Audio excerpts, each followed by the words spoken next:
Assalamualaikum warahmatullahi wabarakatuh. Perkenalkan, nama saya Leonardo Dimas Aryo Wibowo. Saya adalah mahasiswa akuntansi UNES angkatan tahun 2019 dengan NIM 721 14 19 227. Pada kesempatan kali ini, saya akan mempresentasikan mata kuliah Sistem Informasi Manajemen bab 10, yaitu teori implikasi etis dari teknologi informasi. Di bagian pertama, kita harus mengetahui terlebih dahulu apa tujuan dari belajar pada materi bab ini. Yang pertama, kita dituntut untuk memahami perbedaan antara moral, etika, dan hukum. Kemudian yang kedua, kita dituntut untuk memahami bagaimana auditor internal perusahaan dapat memainkan peranannya yang positif dalam menciptakan sistem informasi yang didesain untuk memenuhi kriteria kerja yang etis. Kemudian yang terakhir, memahami bagaimana perusahaan menciptakan budaya etika dengan cara menetapkan dahulu kredo perusahaan, kemudian menetapkan program-program etika, dan terakhir menetapkan kode etik perusahaan. Untuk tujuan pembelajaran lainnya bisa Anda baca sendiri di buku karangan Raymond McLeod. Kemudian pada materi pertama kita masuk pada moral, etika, dan hukum. Dalam kehidupan sehari-hari, kita diarahkan oleh banyak pengaruh. Sebagai warga negara yang memiliki tanggung jawab sosial, kita ingin melakukan hal yang secara moral benar, berlaku etis, dan mematuhi hukum. Yang pertama, moral itu apa? Moral adalah tradisi kepercayaan mengenai perilaku yang benar dan yang salah, atau institusi sosial dengan sejarah dan seperangkat aturan. Kemudian untuk etika, kata etika berasal dari bahasa Yunani, yaitu ethos, yang berarti karakter. Etika atau ethics adalah sekumpulan kepercayaan, standar atau teladan yang mengarahkan yang termasuk ke dalam seorang atau masyarakat. Kemudian untuk hukum atau law adalah peraturan perilaku formal yang ditetapkan oleh otoritas yang berwenang seperti pemerintah terhadap subjek atau warga negaranya. Kemudian privasi. Tidak lama setelah Undang-Undang Kebebasan Informasi atau Freedom of Information ICT ditetapkan, pemerintah federal merancang Undang-Undang Privasi Komunikasi Elektronik atau Electronic Communication Privacy atau ICT tahun 1996. Namun undang-undang ini hanya mencakup komunikasi suara. Undang-undang ini ditulis ulang tahun 1986 agar mencakup data digital, komunikasi video, dan surat elektronik. Kejahatan komputer. Pada tahun 1984, Kongres Amerika Serikat memperkuat undang-undang mengenai penggunaan komputer dengan mengeluarkan peraturan-peraturan yang secara khusus ditetapkan pada kejahatan komputer.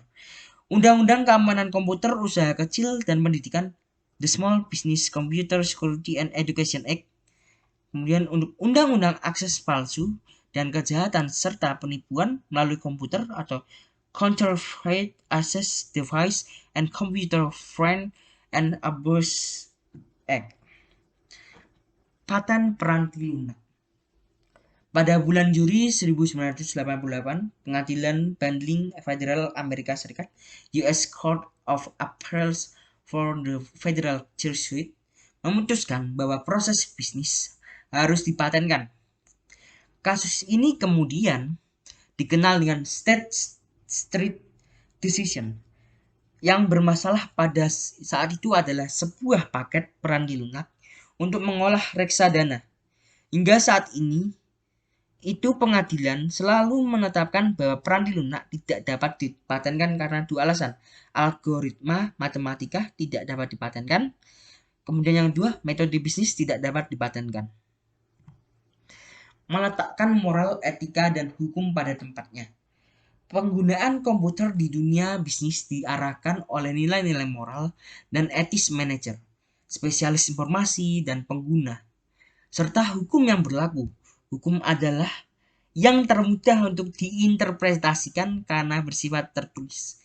Tetapi etika tidak terdefinisi demikian tepat dan mungkin bahkan tidak disetujui oleh semua anggota masyarakat. Wilayah etika komputer yang kompleks inilah yang saat ini sangat banyak diperhatikan. Sisa bab ini akan berfokus pada penggunaan teknologi informasi secara etis. Ya, yang kita pelajari ini nanti akan berfokus pada penggunaan teknologi informasi secara etis. Kebutuhan akan budaya etika. Opini yang dipegang secara luas di dunia bisnis adalah bahwa bisnis merefleksikan kepribadian dari pemimpinnya. Sebagai contoh, pengaruh James Caspin pada GCP Penny Colonel John Patterson di National Cash Register atau NCR atau Thomas J. Watson Sir di IBM menentukan kepribadian dari perusahaan-perusahaan tersebut di masa kini.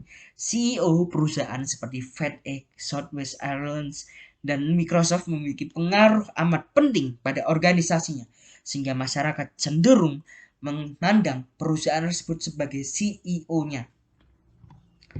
Keterkaitan antara CEO dengan perusahaannya merupakan dasar untuk budaya etika.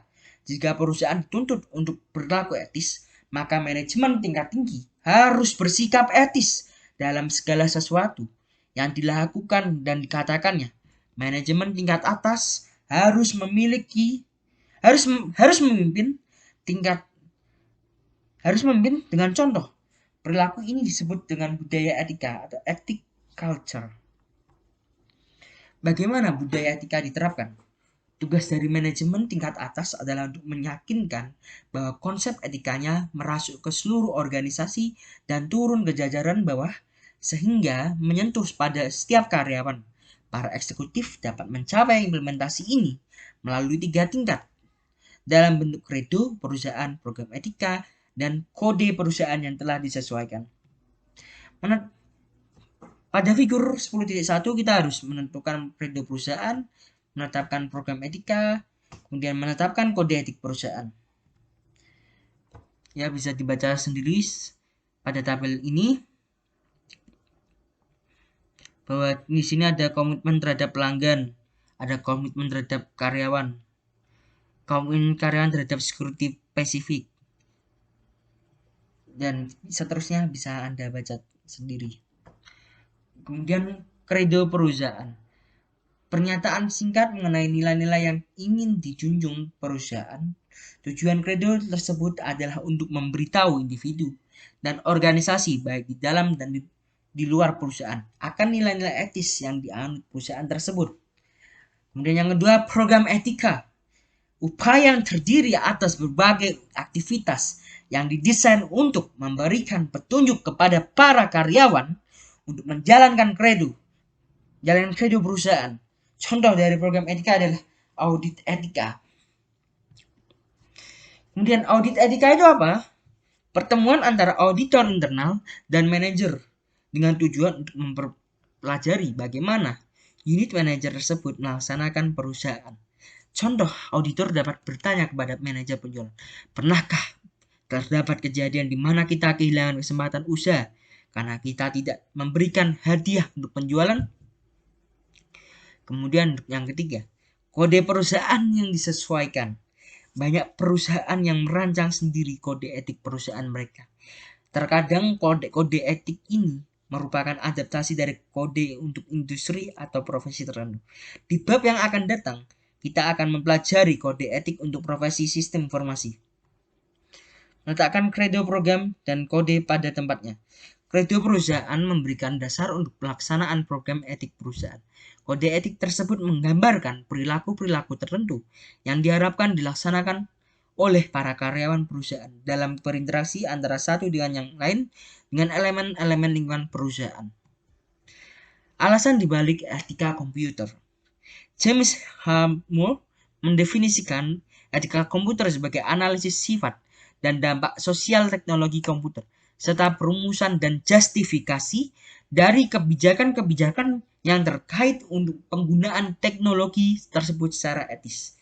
Dengan demikian, etika komputer terdiri atas dua aktivitas utama. Orang di perusahaan yang tidak merupakan pilihan yang logis untuk menerapkan program etika ini adalah CEO. Seorang CEO harus menyadari dampak penggunaan komputer terhadap masyarakat, dan yang kedua, merumuskan kebijakan yang menjaga agar teknologi tersebut digunakan di seluruh perusahaan secara etis. Alasan pentingnya etika komputer. James Moore mengidentifikasikan 3 alasan utama di balik minat masyarakat yang tinggi akan komputer. Yang pertama, kelenturan secara logis. Yang kedua, faktor transformasi. Yang ketiga, faktor ketidaktampakan. Audit informasi. Saat menyusun etika penggunaan komputer, satu kelompok dapat memegang peranan yang amat penting. Mereka adalah para auditor internal. Perusahaan dengan semua ukuran mengandalkan audit eksternal atau external auditor dari luar organisasi untuk memverifikasi keakuratan catatan akuntansi. Perusahaan-perusahaan yang lebih besar memiliki staf tersendiri yang berfungsi sebagai auditor internal atau internal auditor, yang melaksanakan analisis yang sama seperti auditor eksternal, namun memiliki tanggung jawab yang lebih luas. Beberapa auditor eksternal juga melaksanakan beberapa jenis auditor internal dan mengawasi pekerjaan para auditor internal. Namun setelah peristiwa Enron, praktik ini tidak berlanjut. Kita bicara tentang pentingnya objektivitas. Hal unik yang ditawarkan oleh auditor internal adalah objektivitas. Mereka beroperasi secara independen terhadap unit-unit bisnis perusahaan dan tidak memiliki hubungan dengan individu atau kelompok lain di dalam perusahaan. Keterlibatan mereka satu-satunya adalah dengan Dewan Komisaris, CEO, dan CFO. Agar para auditor dapat menjaga objektivitas, mereka harus menyatakan bahwa mereka tidak menginginkan tanggung jawab operasional sistem yang mereka bantu kembangkan. Mereka hanya bekerja dengan kapasitas sebagai penasihat. Mereka membuat rekomendasi untuk manajemen, dan manajemen memutuskan apakah mereka akan menerapkan rekomendasi-rekomendasi tersebut. Oke, cukup sekian. Terima kasih. Wassalamualaikum warahmatullahi wabarakatuh. Salam sejahtera bagi kita semua. Mohon maaf apabila terdapat kesalahan. Kurang lebihnya, sampai jumpa di materi selanjutnya.